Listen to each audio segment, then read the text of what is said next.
Mr. Miller. Thank you, Mr. Chairman, and the witnesses for testifying here today. Ohio families, individuals, and small business continue to struggle with the high cost of health care, as climbing premiums, significant deductibles, and denial of necessary treatments are taking a serious toll.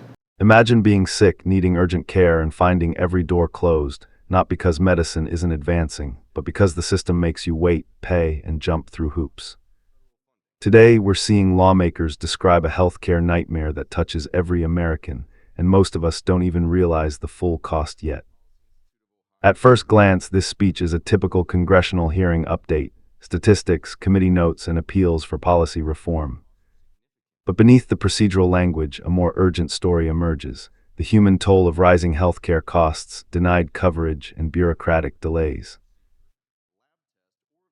Notice how the speaker immediately grounds the abstract numbers in personal stories.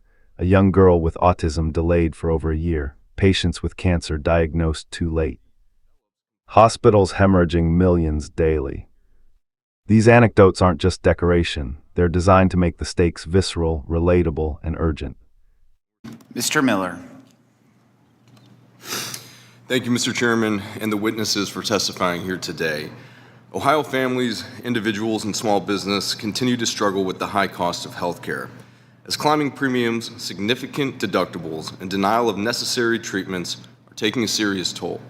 The United States, including the world-class medical facilities in my home state of Ohio, is leading the way in the state-of-the-art medical advancements, many made possible through federal funding. However, for many people suffering from life-threatening diseases, these breakthroughs remain out of reach. According to the Health Policy Institute of Ohio, more than 1 in 5 Ohioans have trouble paying medical bills as healthcare costs are rising and out-of-pocket costs are significant, even for Ohioans who are insured. It has also been reported that nearly 1 in 3 people living in my state have avoided a doctor-recommended procedure, lab test, or evaluation in the past year because they simply couldn't afford it. As this committee has highlighted, the costs to our nation's healthcare system are exacerbated when chronic illness disease develops compounding expenses for providers, insurance carriers, and the federal government. But beyond these financial burdens, the cost to human life is immeasurable, and we're seeing that here today. In my district, a young girl with autism was told she could not access treatment for over a year for a serious dental issue, impacting her overall health. Question to consider: when we hear about rising premiums or prior authorizations, are we thinking about dollars or the lives that hang in the balance? Repeated phrases like unsustainable jeopardize patient care, and almost impossible to do their job do more than express frustration. They frame the system as actively hostile.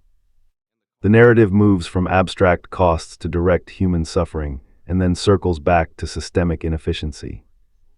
Also notice the rhythm: fast enumeration of problems, right arrow, dramatic personal example, right arrow, back to policy. This pacing keeps listeners engaged and emotionally invested. By weaving lived experience with technical critique, the speaker turns a legislative hearing into a narrative about survival, accountability, and moral urgency. The speech references 1. High premiums and deductibles, 2. Denied procedures and delayed care, 3. Hospital financial losses, 4. Prior authorization inefficiencies. What's less addressed: 1. Potential solutions beyond vague efficiency improvements, 2. Trade-offs in the system, how reforms might shift costs, 3. Broader federal healthcare policy context beyond the state level. This selective focus amplifies the human drama while simplifying complex system interactions, a common rhetorical strategy in high-stakes testimony. Does highlighting the failures sharpen the problem or risk oversimplifying the fixes? The speaker emphasizes that inefficient prior authorizations aren't just administrative headaches, they directly impact life and death scenarios. By connecting personal medical struggles to systemic inefficiency, the speech transforms policy debate into a moral reckoning. The system isn't neutral. It actively burdens patients and providers alike. Key question left hanging: how will reforms ensure costs and delays aren't just shifted elsewhere? This hearing testimony is more than statistics and complaints. It's a dramatic illumination of a healthcare system stretched to the breaking point. Patients, families, hospitals, and physicians are all trapped in a cycle of delays, denials, and escalating costs. For far too many people, affordability is a key factor in whether they can survive cancer, heart disease, and other chronic illnesses.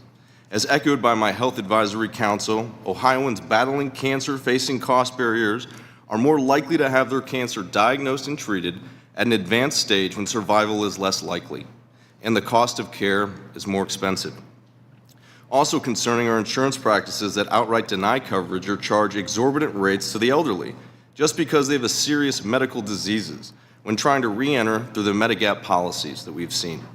The lack of affordable care for consumers also echoes through the entire healthcare system, with Metro Health in my congressional district losing $1 million a day and the Cleveland Clinic providing aid to patients unable to afford care.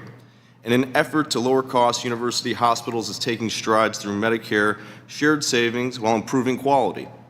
Rising costs hit hospitals, physicians, and emergency rooms.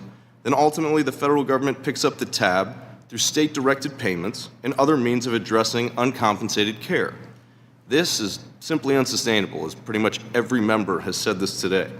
Finally, coverage denials and prior authorization requirements, as echoed by everyone, from small independent practices to large hospitals in my district, place significant burdens on the entire healthcare system. A local OB/GYN was forced to close her doors despite patient need. In addition, more efficient prior authorization practices must be aligned to lower overall patient costs without compromising reimbursements for critical treatments. In the end, such delays jeopardize patient care. As such, I seek the witnesses' commitment to work with me to resolve these issues impacting my congressional district. We can and we must do more to address these rising healthcare barriers within our nation. I appreciate everyone being here, and I know it's been a long day and it's been told you probably a dozen times, and it has for everybody, but I'll try to keep things short. A few weeks ago in Congress, we had a pretty tough vote. I took that vote. I took that vote to keep my constituents covered. And the way I look at it now is that it's time for all of you to start making some tough choices. I want to know, yes or no, do any of you believe that inefficient prior authorizations improve affordability for the American people? Mr. Hemsley, yes or no? Inefficient ones, no. Mr. Joyner? No, we have a lot of work to do between us and the providers. We can do better by connecting directly with data. Thank you, Ms. Pedro. No, and we've made public commitments to drive improvements, and we're ahead of schedule on those commitments today. Mr. Margaret? No, and we're working on it as well. Thank you. Now that we've established that inefficient prior authorizations make healthcare unaffordable, I'd like to get your commitments that what you'll do to address this problem will not get passed on to patients, because I believe that continues to happen. Can everyone commit to not passing those costs on to patients?